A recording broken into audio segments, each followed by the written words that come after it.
Hello and welcome to our latest breaking news. Former Mamelodi Sundowns and Golden Arrows head coach Manqoba Mngqithi has sealed a move to Tanzanian champions Young Africans. The experienced South African mentor signed his contract this week, ending an extensive coaching search that had been linked with several high-profile names with the Tanzanian Giants.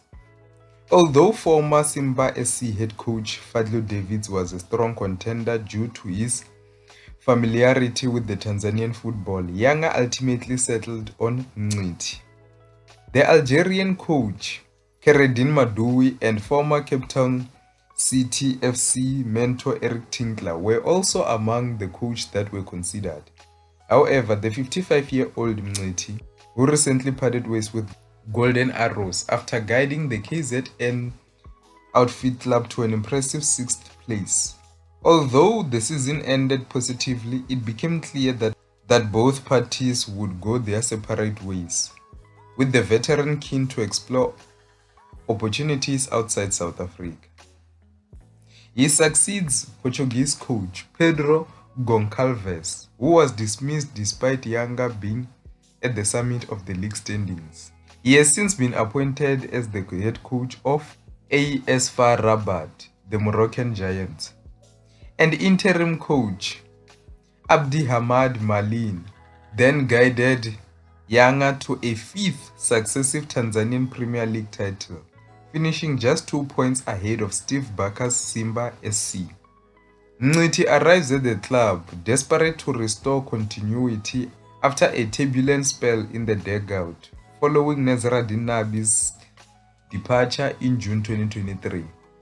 In just a few seasons, the Dar es Salaam Giants have gone through Miguel Gamondi, Siad Ramovic, Milud Hamdi, Romain Folz, Patrick Mabedi on interim basis, Pedro Goncalves, and also Malin as a caretaker coach. That revolving door has done little to dent Yanga's domestic dominance. However, the club believes that Mngqithi's experience, calm leadership, and proven ability to build winning teams can provide stability needed to sustain success at home and re-establish the Tanzanian Giants as a genuine contender in the CAF Champions League. The club's ambitions stretch beyond retaining the league title.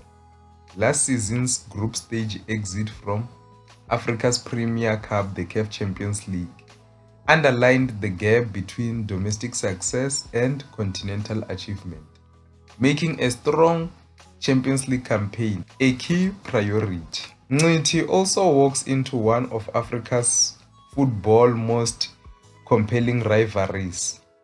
His appointment means Tanzania's two biggest clubs will now be led by South African coaches, with Steve Barker tasked with ending Young African 5-year grip on the league title.